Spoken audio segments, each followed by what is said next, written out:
વાત કરવી છે સુરેન્દ્રનગર કલેક્ટર સામે કેટલાક ભ્રષ્ટાચારના જે આરોપો મુકાયા છે અને એની સામે પગલા ભરવાથી લઈને ઘણું બધું થયું, ઘણી બધી વિગતો બહાર આવી.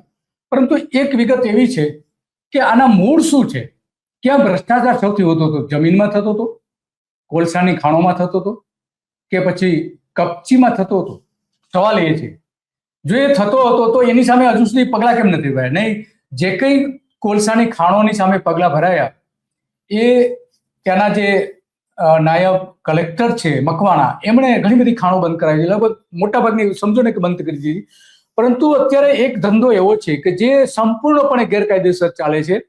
જે રીતે કોલસામાં ચાલતું હતું કે જે લીઝ આપેલી છે એ લીઝ ઉપર બધા પરવાના લઈને ખોટી રીતે કોલસો કાઢી લેવામાં આવતો હતો, એ જ રીતે સુરેન્દ્રનગરના સાયલા અને એની આસપાસના જે વિસ્તારો જે છે ત્યાંથી આ જ પ્રકારે બાંધકામમાં જે વપરાતો પથ્થર જે છે એના ક્રશર છે, એને મોટા પથ્થરોને નાના નાના ટુકડા બનાવીને જે સિમેન્ટ કપચી કહેવામાં આવે છે, એનો ધંધો સૌથી મોટા પ્રમાણમાં ચાલી રહ્યો છે અને એ મોટા ભાગનો ગેરકાયદેસર છે. અને એમાં રોજનો લગભગ 20 કરોડ રૂપિયાનો ધંધો હોવાનો એની સાથે જે ધંધા સાથે અગાઉ જે જોડાયેલા હતા એટલા એમાંના કેટલાક લોકોનું એવું કેવું છે. તો ખરેખર તમારે જો ભ્રષ્ટાચાર સામે તપાસ કરવી હતી, સરકાર જો ખરેખર ભ્રષ્ટાચાર સામે તપાસ કરવા માંગતી હતી તો કલેક્ટર સામે તમે પગલા લીધા બરાબર છે, પણ કલેક્ટર ઓફિસ સુધી દર મહિને 1 કરોડ રૂપિયાનો જે હપ્તો જતો હતો અહીંથી કપચીમાંથી, એની સામે તમે કેમ પગલા ના ભર્યા? તો આ ધંધો કેવો છે એ બધી જ આપણે જાણવું છે, કારણ કે લગભગ 25 થી 30 જેવી જે કાયદેસરની લીઝ છે કપચી માટેની, એના ઓઠા હેઠળ બાકીના અનેક લોકો ગેરકાયદેસર ધંધો કરી રહ્યા છે, ખોદકામ કરી રહ્યા છે, ખાણમાંથી પથ્થરો કાઢીને એનું ક્રશરમાં જેને ભૈડિયા તરીકે ઓળખવામાં આવે છે એમાં લઈ જાય છે અને 1 ટન કપચીનો ભાવ લગભગ 500 રૂપિયાની આસપાસ છે. તો એક ક્રશર જે છે એ લગભગ 2000 થી લઈને 2500 ટન સુધીનો પથ્થર તોડી શકે છે એટલી ક્ષમતાવાળા અહીંયા છે. 200 જેટલી કોરી છે એ પ્રકારની. અને આ આપણે જાણીએ છીએ કે રોજનો 20 કરોડ રૂપિયાનો ધંધો થતો હોય તો એમાંથી સ્વાભાવિક છે કે ભ્રષ્ટાચારમાં પણ એટલા જ મોટા પ્રમાણમાં પૈસા જઈ રહ્યા છે. છતાં પણ આ સરકાર, ભૂપેન્દ્ર પટેલની સરકાર કે એની પહેલાની વિજય રૂપાણી, આનંદીબેન, નરેન્દ્ર મોદીની સરકારો અને એ પહેલાની પણ સરકારો કેમ પગલા ન ભર્યા? સવાલ એ આવીને ઉભો રહે છે ને એટલા માટે આ બધી જ આપણે વાત કરવી છે. અને ત્યાંના જે સ્થાનિક જે રાજકીય આગેવાન છે ઋત્વિક મકવાણા, એની પણ આપણે એક વાત સાંભળીશું. એમણે પણ હમણાં પત્રકાર પરિષદ ભરીને આ જ પ્રકારની એમણે ચિંતા વ્યક્ત કરી હતી કે જે ગેરકાયદેસર લીઝ ચાલે છે સરકારે લીઝ આપી દેવી જોઈએ, કેમ નથી આપતી? સરકારને આવક થાય છે તો શું તમે આ સરકાર પોતે ગેરકાયદેસર ધંધાઓ ચલાવવા માંગે છે? શું ખંડણી વસૂલ કરવા માંગે છે? આ પ્રશ્નો પણ એને ઉભા કર્યા હતા અને આ બધા જ પ્રશ્નો અંગે આપણે રામકુભાઈની સાથે વાત કરીશું. સુરેન્દ્રનગર અને આસપાસના બધા વિસ્તારો સામે ઘણા લાંબા સમયથી આવા જે ખાણ માફિયાઓ છે એની સામે લડી રહ્યા છે અને એ આપણે બધી જ વિગતો કહેવાના છે કે ખરેખર કયા પ્રકારે આ કપચીનો ધંધો, કોલસા અંગેની તો રામકુભાઈએ બહુ બધી વિગતો, નાનામાં નાની વિગતો આપણી સાથે ચર્ચા કરી છે અને એના આપણે 6 જેટલા કાર્યક્રમો પણ બનાવ્યા છે રામકુભાઈના.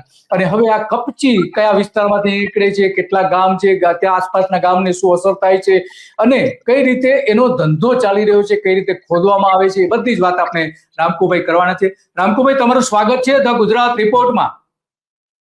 જી નમસ્કાર.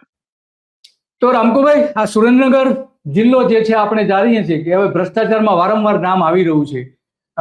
આની પહેલા પણ આપણે જાણીએ છીએ કે એરપોર્ટ, જે નવું બન્યું એરપોર્ટ, રાજકોટનું ઇન્ટરનેશનલ એરપોર્ટ, એમાં પણ જમીન કૌભાંડો થયા હતા. ત્યાર પછી પણ બીજા કેટલાક જમીન કૌભાંડો થયા હતા અને હવે અત્યારના જે કલેક્ટર, એની સામે પણ પગલા ભરાયા છે અને એની સામે ભ્રષ્ટાચારના કેસ પણ આ રીતે કરવામાં આવી રહ્યા છે.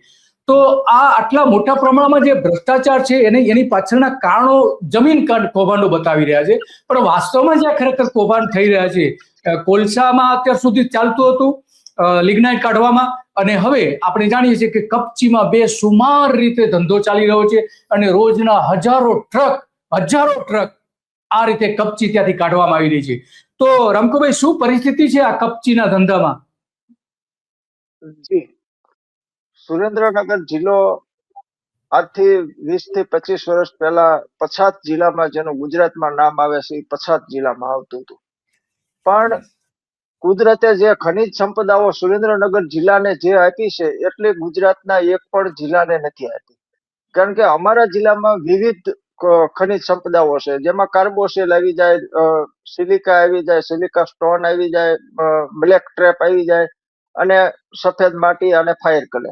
એટલે જે ખનિજ સંપદાઓમાં અમને કુદરતે 4 હાથ છૂટા મૂકી અને અમારી ધરતીને પેટાળમાં તમામ ખનિજ આપ્યું છે.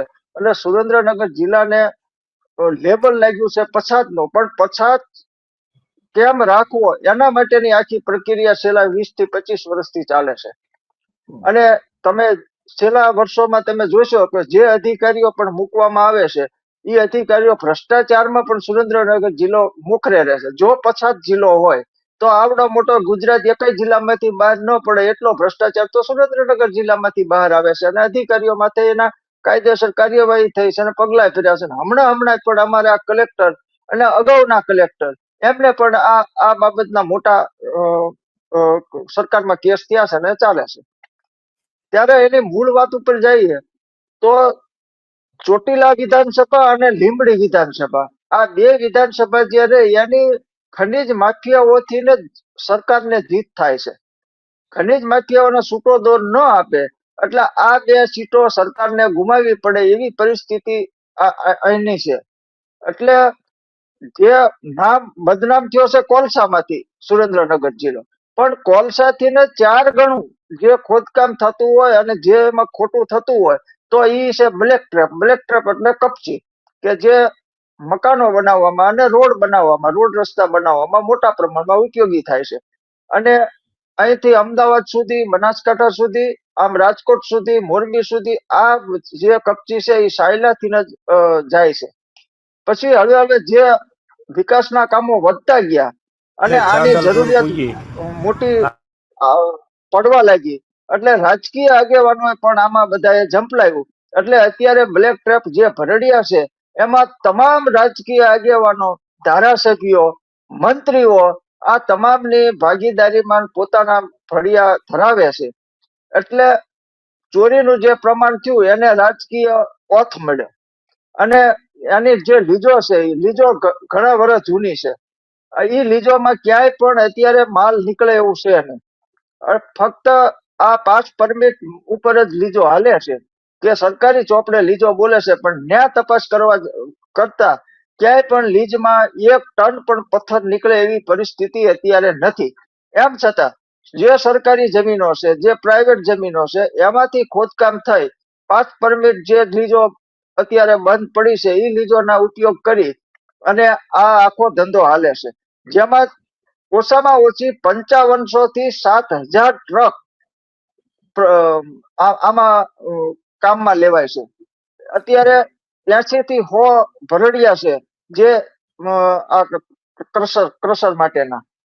એટલે આ સુરેન્દ્રનગર જિલ્લામાં હાલમાં મોટામાં મોટી જો ખનિજ ચોરી હોય તો ખનિજ ચોરી અત્યારે બ્લેક ટ્રેપમાં છે.